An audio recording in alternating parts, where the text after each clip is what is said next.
I remember the first time I saw him. Derek Monroe. He strode into the main floor of StratusCore Tower like he'd just inherited Manhattan. Black tailored suit, Rolex catching the light, confidence dripping off his 6-foot-something frame, and not a single damn clue what our company actually did. "Call me Derek," he said, flashing a politician's grin that never quite touched his eyes. "I like things lean, fast, and efficient. We're going to shake things up around here, starting now." There was a beat of dead silence. Then that awkward, half-hearted clapping you hear at forced company town halls or school plays. I didn't clap. I didn't even shift my stance. I stood at the back of the room, arms crossed. I'd been with StratusCore Technologies for almost 9 years. I'd outlasted 2 CEOs, 4 restructures, and 1 very messy acquisition. I knew how the game was played. But Derek? Oh, he had no idea what kind of game he'd just walked into. The first week was corporate whiplash. Derek canceled our project review meetings and replaced them with these ridiculous vision strategy syncs. He fired 3 mid-level managers by Thursday, 2 of them by email, for God's sake. Then, just for kicks, he started messing with our flagship platform, without understanding even the skeleton of the system architecture. That system? Yeah, I built it. 6 years ago, right after a failed buyout nearly sent us under, I redesigned the entire back-end infrastructure from scratch, streamlined, secure, scalable, and I didn't just build it. I patented it under my own name. The previous CEO, one of the few good ones, had actually encouraged me. "Claire," he said, "if you ever walk, we'll be begging you to come back." So we had a clause tucked neatly into my contract, one of those fine print gems most execs never bother reading. Derek definitely hadn't read it. By week 2, he was calling me tech lead, instead of my actual title, Director of Systems Architecture. Small demotion on paper, but a loud, strategic insult. He stopped making eye contact during meetings, cut me off mid-sentence, and loudly praised junior devs for regurgitating ideas I'd already pitched. Classic move. Discredit, demean, diminish. But I didn't flinch. I never do. I took notes, documented everything, because I know what to do when a storm's coming. And then came Friday. Derek strolled into my office like he was starring in some bad streaming drama. He leaned against the doorframe, arms crossed like he was about to deliver a monologue. "Claire, can we talk?" I gestured to the chair across from me. He didn't sit. "I'm going to be blunt," he said. "You know that tone men use when they think honesty is some kind of gift. You've been here a long time, maybe too long. Things are shifting fast. We need people who move at a different pace." I raised an eyebrow. Translation: "I'm letting you go. We've decided your position is redundant. HR will walk you through the severance package," he added smoothly. It was so smug, so rehearsed, I almost laughed. Instead, I leaned back, crossed my legs, and looked him dead in the eye. Oh, he had no idea. No idea what I owned. No idea what that one little clause in my contract meant. No idea that without my explicit written consent, this company couldn't legally run the system powering 82% of its operations. But I didn't say a word. I smiled. Calm, professional, surgical. "Understood," I said, standing to shake his hand. He didn't take it, just nodded and turned, already dismissing me. As he walked away, he threw one last jab over his shoulder. "I'm not about to spend a dime on an incompetent employee who peaked 5 years ago." My smile didn't even twitch. "Good luck, Derek." He paused, confused by how calm I was, then walked out. I packed slowly, deliberately, a few personal items, a plant I'd somehow kept alive for 5 years, a USB drive with nothing on it but photos from our last team offsite. As I walked through the open office, some heads turned. A few people nodded. Most looked away. That's how fear works in places like this. Quiet, viral. By the time I reached my car, my hands were trembling. Not from grief, from adrenaline. I wasn't angry. Not yet. I was curious. How long until they realized what they'd just done? I knew the answer. Monday. The weekend passed like a storm that hadn't broken yet. Still, heavy, crackling with tension. I didn't tell anyone. Not my sister Melissa, who always said I worked too hard. Not my best friend Tasha, who would have shown up with red wine and a 5-step revenge plan.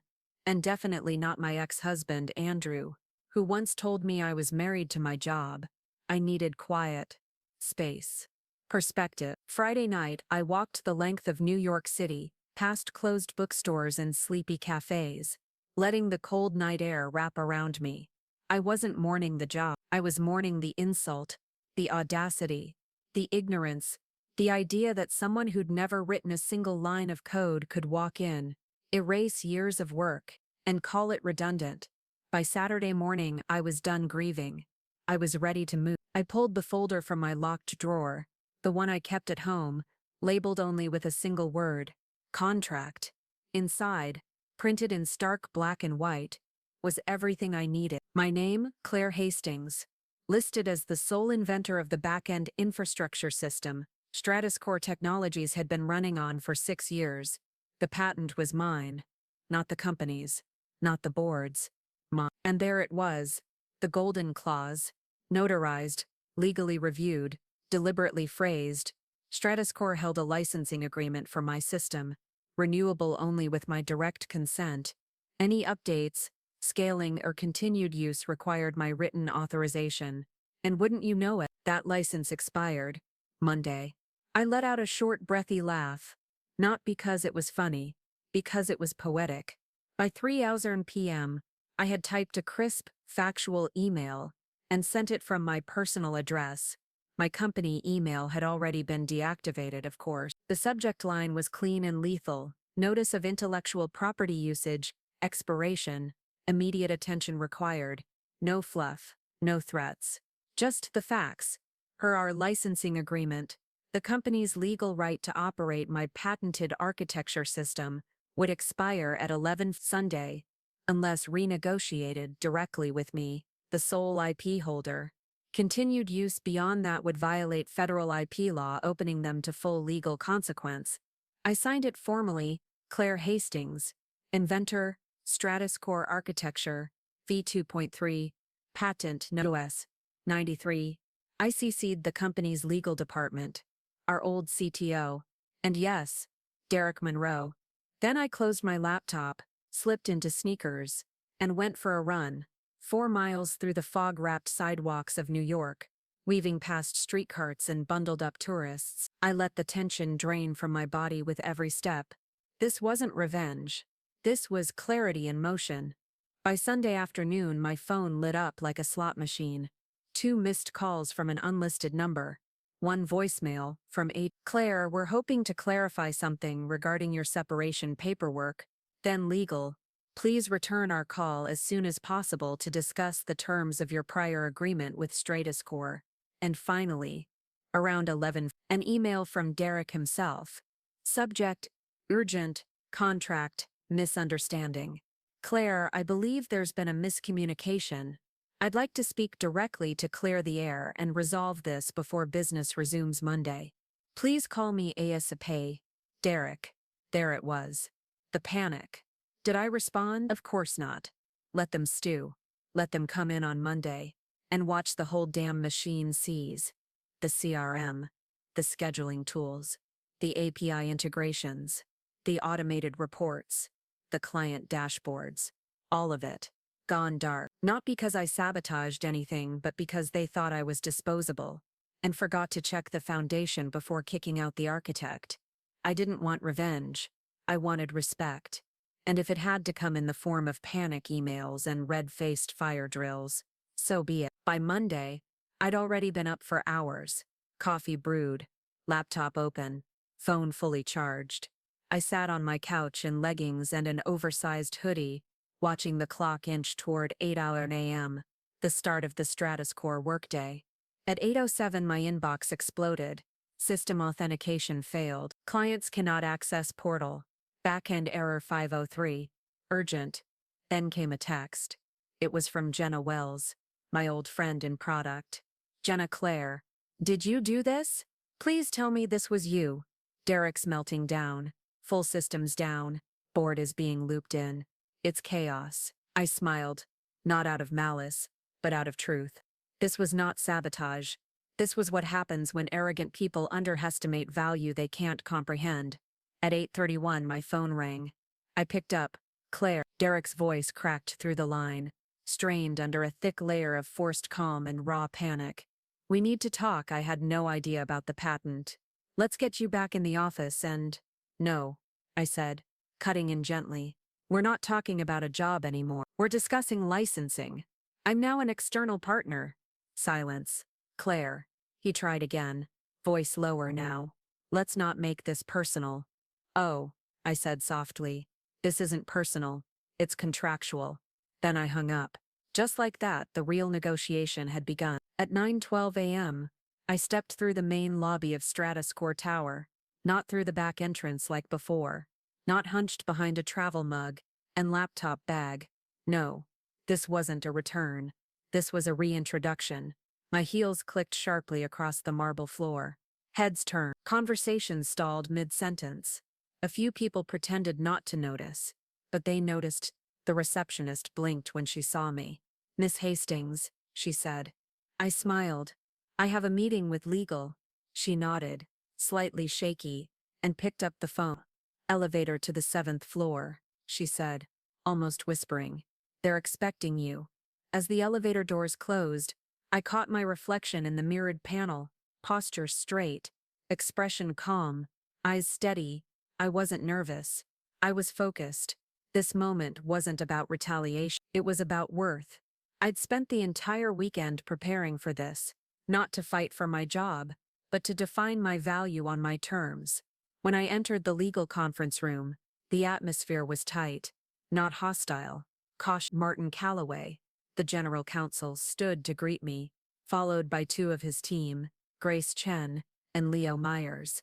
Sitting quietly in the corner was Hugh Penrose, a senior advisor from a merger years back. Derek wasn't there. Of course he wasn't. I took the chair at the far end of the table. Let them come to me. Claire, Martin began, his voice smooth but clipped. Thank you for coming in. We'd like to resolve this as amicably and efficiently as possible. Of course, I replied, my tone warm but firm. I'm always in favor of clean resolution. I assume you've reviewed the licensing agreement. He nodded slowly. We have. And your claims are valid. The system patent is registered under your name, Martin Calloway said carefully, his fingers steepled on the polished table. And per the licensing agreement, continued use without your consent constitutes a direct violation. The renewal date expired at midnight last night. There was a beat of silence. Then he leaned forward, adjusting his tone like someone trying to de-escalate a building fire. We'd like to propose a retroactive licensing extension. 1 year. Same terms. Full operational access. I smiled. Small, polite, absolute. That won't work for me. A murmur rippled across the room. Hugh Penrose, the senior advisor, quietly scribbled in his notebook. Grace Chen glanced sideways at Leo Myers, eyes wide but blank. I'm not here to resume the past, I continued calmly. I'm here to renegotiate fairly. I paused, then let the next words land heavy. You're currently experiencing full-scale downtime, correct? They hesitated. A heartbeat passed before Martin admitted it. Yes. It's affecting all client-facing platforms, internal reporting systems, and developer access points. I nodded once. Then let's talk number. I unfolded the printed proposal I'd drafted Saturday night, not out of spite, but out of precision. $2 million for 12 months, non-exclusive, renewable quarterly, full system support through me or a consulting team of my approval, and a public acknowledgement of my patent in all company technical documentation. No threats, no theatrics, just value stated plainly. The silence was telling. They hadn't expected me to walk in ready, certainly not like this. One step ahead, not 1 inch apologetic. Grace finally cleared her throat. That's a significant increase.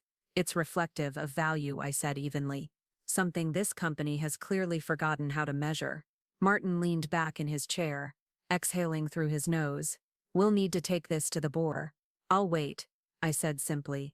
But just a heads up, every hour of delay erodes client trust, company reputation, and your stock trajectory. I'd advise moving fast. They didn't argue. At 10:03 a.m., I stepped out of the conference room, water bottle in hand, phone on silent. The hallway beyond was quiet, unusually so. The kind of quiet that only comes when an entire company is holding its breath. Then I saw him, Derek Monroe, pacing behind a wall of glass like a trapped executive tiger. He hadn't seen me yet.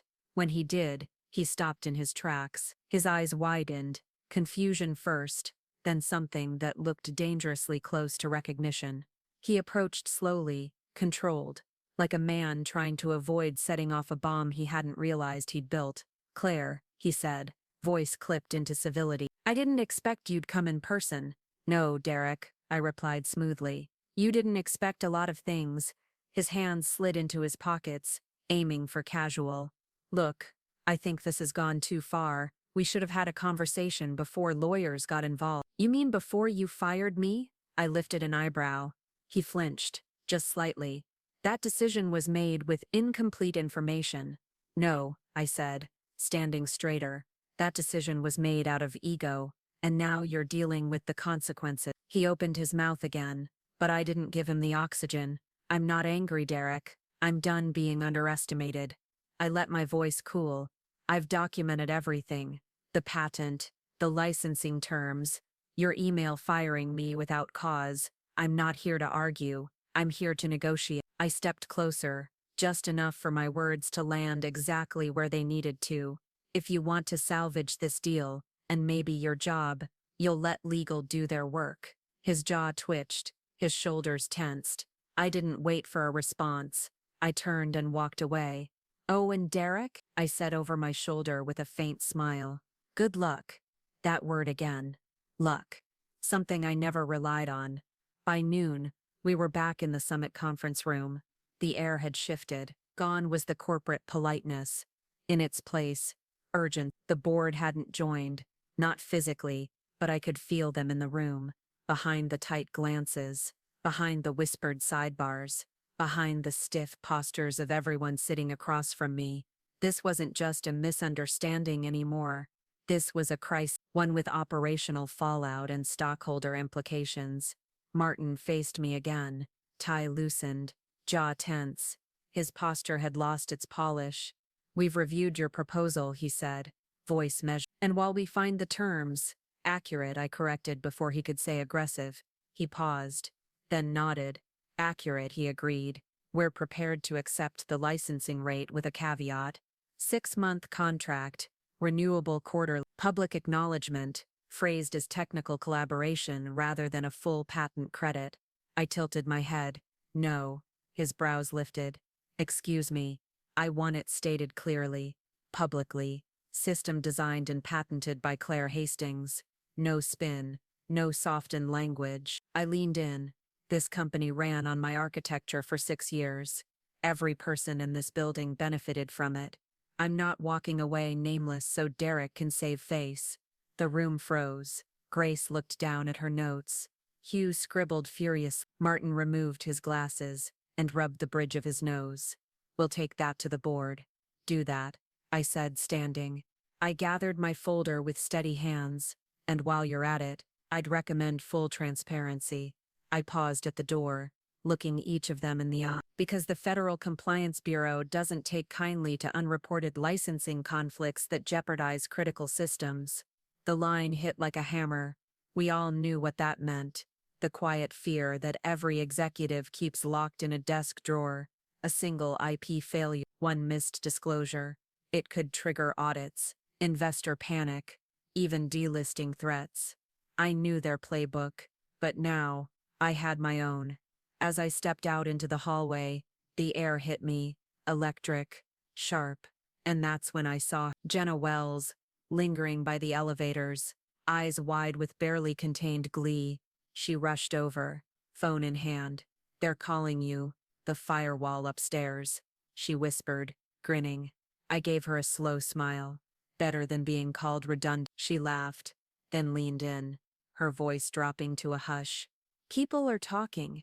Derek's spinning this like crazy, telling the board it was all a misunderstanding, that you never disclosed the expiration." I tilted my head calmly. That's a lie. I know, Jenna said quickly. Everyone saw the memo. You CC'd legal before the deadline. Interns are whispering about it like it's Watergate. I didn't say anything. Just nodded, eyes already shifting toward what came next. Because taking back control? That was just the beginning. She was waiting again, Jenna Wells. This time tucked in a corner near the elevators. Her expression caught somewhere between disbelief and admiration. They're calling you the firewall upstairs, she said, eyes glinting as if she'd just watched a live hackathon and I was the one who took down the mainframe with a single keystroke. I gave her a faint smile. Better than being called redundant. She laughed, but her voice dropped to a whisper. People are talking, Claire. Derek's in full spin mode. He's telling the board it was all a misunderstanding, that you never disclosed the licensing expiration. I raised an eyebrow, calm. That's a lie. But let him talk, I added softly. Truth doesn't need volume. Jenna leaned in. Everyone saw the memo. You CC'd legal before the deadline. There's paper everywhere. Interns are whispering about it like it's Watergate too. I didn't reply right away. My mind had already moved ahead. Because reclaiming control, that wasn't enough. I wanted accountability. The next morning, I drafted a new email, not to legal, and definitely not to Derek. I sent it directly to Philip Barrett, the board, an old contact from a leadership initiative we'd collaborated on years ago. I'd quietly kept his direct address, just in case. Subject line: Re-system licensing, public statement, and leadership conduct. The message was clear, respectful, and devastatingly factual. I outlined the scope of the system and its operational dependency. I detailed the licensing timeline, the termination, and the fact that Derek Monroe, without so much as a legal review, fired the only person with authority over the very system that ran the company. Then I dismantled his lie. I included documentation of the expiration notice, the legal CC, the internal memo, and I ended with a single, pointed question. If this is how he handles internal assets, how do you expect him to manage external vendors, partners, or federal compliance? By that afternoon I had my answer. Not from Philip, from Erica Linden, the board's senior liaison. Claire, thank you for your clarity and professionalism. Please know we take this seriously. We will be reviewing the matter internally with all documentation provided. In the meantime, we fully support the licensing arrangement and expect it to be finalized within 48 hours under your proposed terms. We regret that the company's leadership failed to recognize your contribution sooner. I stared at the message for a beat, then leaned back in my chair. It wasn't a public apology, but it was a shift, not just in narrative but in power. Later that night, another ping from Jenna. Jenna, Derek's freaking out. The board's meeting early tomorrow. His assistant says he's been calling in favors, trying to rewrite the story. Typed slowly. Me. Let him try. I've got the truth. And a paper trail longer than his resume. Tomorrow wouldn't just be about licensing, it would be a reckoning. At exactly 9 a.m., Wednesday, the StratusCore board convened. By 9:23, my inbox lit up again. Not legal. Not Derek. Philip Barrett. Claire, please join us for a closed session at 11 over. Your insight will be valuable to the ongoing discussion. There it was again. That word. Valuable. 2 weeks ago, I was too slow. Past my prime. Now, essential. The irony would have been funny if it weren't so revealing.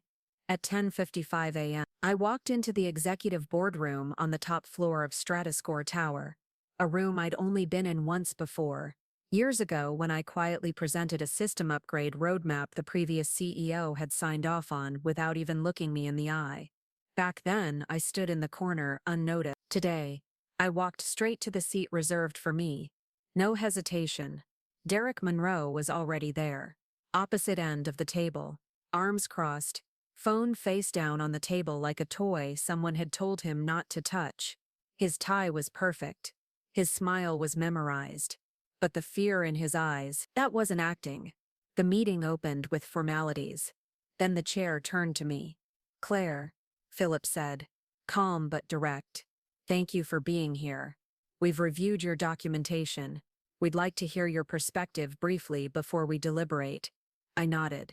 Of course. I stood, unfolded the notes I'd brought, then folded them again. I didn't need them. I looked each board member in the eye and began. Leadership isn't about control. It's about clarity, about understanding the systems that power your company, technical or human. I paused. Let that sink in. When a new executive walks into a system they don't understand, they have two choices: listen or bulldoze. Derek chose the latter. Derek shifted, but didn't interrupt. He called me incompetent, fired me without review, ignored the legal implications of an infrastructure he didn't even bother to comprehend. And he only started listening after the servers failed, after clients started calling, after panic set in. I stepped back. Everything I built, every line of code, every framework, it was designed to protect this company. But no system can protect you from arrogance. And if your CEO doesn't understand the architecture of your operation, or worse, the people who built it, you're not just at legal risk, you're at existential risk. The room went still. Then a board member leaned forward. What would you do if you were in his seat? I smiled. Just slightly. I wouldn't be in his seat. I'd be beside someone who understands product culture and law. I'd build a leadership model around collaboration, not control. And I wouldn't wait for a lawsuit to start treating my people with respect. There was a pause. The kind that says everything. Thank you, Claire, Philip said finally. You can wait outside while we deliberate. I nodded, stood and walked out. 10 minutes later I could hear it. Raised voices through the glass. Not mine. Derek's. He was unraveling, deflecting, blaming legal, the CTO, HR, anyone but himself. That was his last move. Scatter blame like glitter and hope it sticks.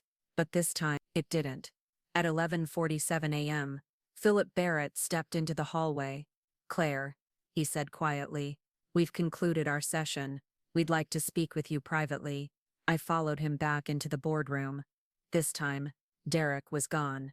Philip sat, folded his hands on the table, looked me in the eye. Effective immediately, he said. Derek Monroe has been placed on administrative leave pending formal review. We'll be issuing a revised statement to the staff, Philip Barrett said, sliding a printed copy across the table. It will clarify the situation and publicly recognize your contribution to StratusCore's infrastructure and recovery. I took the page, scanning the first line aloud. Voice steady but soft. We acknowledge Claire Hastings' leadership, innovation, and intellectual property is vital to StratusCore's success. It hit harder than I expected, not because I needed the recognition, but because I knew how many women in tech never got it. Philip looked at me thoughtfully. How would you like to proceed?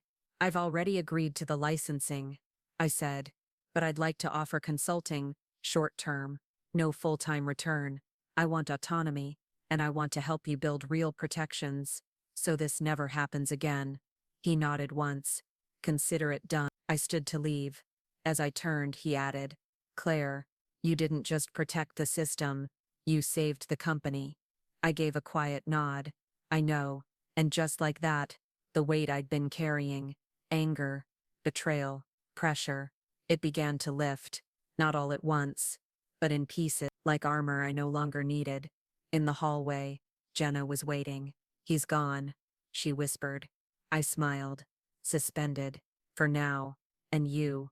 I looked past her, toward the glass floor where I used to clock in and disappear. I'm just getting started. At 2 that Friday, the internal announcement went live. Effective immediately, Derek Monroe has been placed on administrative leave, pending a full investigation into recent leadership decisions, including employee terminations and contractual oversight. StratusCore formally acknowledges Claire Hastings as the architect of our core infrastructure. Her patent and licensing terms are now integrated into our official operational framework. We are grateful for her continued partnership and leadership through this transition. It was short, direct, corporate, but inside the company, it landed like a thunderclap. By the time I left the building that evening, the silence that once haunted the halls had shifted. Cautious smiles, quick nods, soft congrats from people who hadn't looked me in the eye in weeks. It wasn't vindication I wanted. It was acknowledgement, and more than that, change. The following Monday, I sat down with legal again. This time, not in a crisis, but with purpose.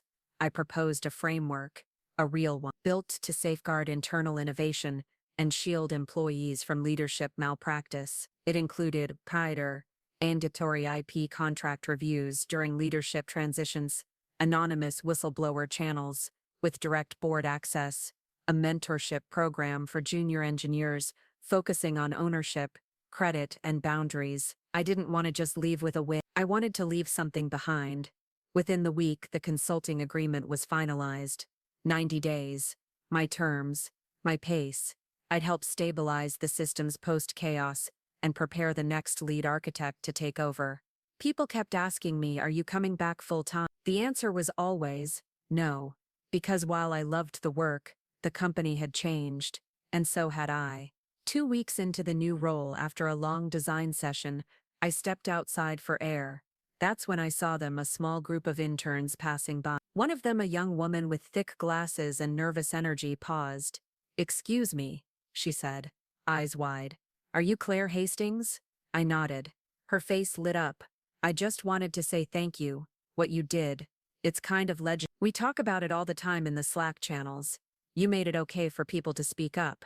I smiled, genuinely this time. "Then keep speaking up," I told her. "Don't wait for permission." She nodded, then jogged to catch up with her group, leaving me standing there feeling not pride, something deeper, legacy. That weekend, I finally exhaled. I boarded a train out of the city, left my phone off, and watched the world blur past the window. For the first time in months, I wasn't looping strategies or drafting battle plans, just silence, just peace. That night, I opened my journal for the first time in weeks. One line stood out. I was never asking for power. I was asking for recognition, and when they couldn't give me that, I made my own table instead of begging for a seat at theirs. Over the following months, news trickled out. Derek's leave became permanent. The official reason? Irreconcilable leadership differences. But the whispers said more. Other complaints, other terminations, swept under the rug until now. The culture began to shift. Slowly, visibly. Exit interviews were overhauled too. Internal training began to include IP and attribution awareness for the first time ever. Credit was embedded directly into engineering milestones. A few execs tried to rewrite the narrative. Claire was always part of the team. We've always valued her contributions. I didn't correct them. I didn't need to. The people who mattered knew the truth. So did the code. The architecture I built still held. And for once, my name was where it belonged. On the system, in the credits, and in the store. Months later, I received a letter, handwritten, from Philip Barrett. "Claire, you changed how we think about leadership, not by fighting but by standing firm. Thank you for showing us what real authority looks like." Philip, I tucked it into the same drawer where I'd once stored my severance papers. A reminder of where I started, and where I refused to end. Today, I lead my own consulting firm. I work with companies that want more than performance reviews and buzzwords. They want systems that last, cultures that empower people who matter. I choose my clients carefully. I set my own terms, and I never sign anything without reading the fine print. Because, in the end, this story was never about revenge. It was about value, visibility, and the quiet, steady strength of someone who refused to vanish when the system tried to erase her. This story is a reminder that real power doesn't always shout, it builds, protects, and waits for its moment. Claire Hastings gave everything to a company that tried to erase her, but instead of lashing out, she relied on what mattered most: knowledge, preparation, and self-respect. When the system tried to cast her aside, she didn't beg to be seen. She made herself impossible to ignore. This isn't just a story about workplace betrayal. It's about reclaiming your worth, knowing your value, and standing firm even when you're underestimated. If you've ever been overlooked, silenced, or told you weren't enough, let this be your reminder. And sometimes the quietest person in the room is the one holding the keys to everything. If this story moved you, please take a moment to like this video, subscribe to the channel, and turn on notifications so you never miss a new episode. Your support helps us tell more empowering stories like this, stories that reflect truth, resilience, and the courage to rise. And tell me in the comments, what region or country are you watching from? I'd love to know where this message is reaching hearts around the world.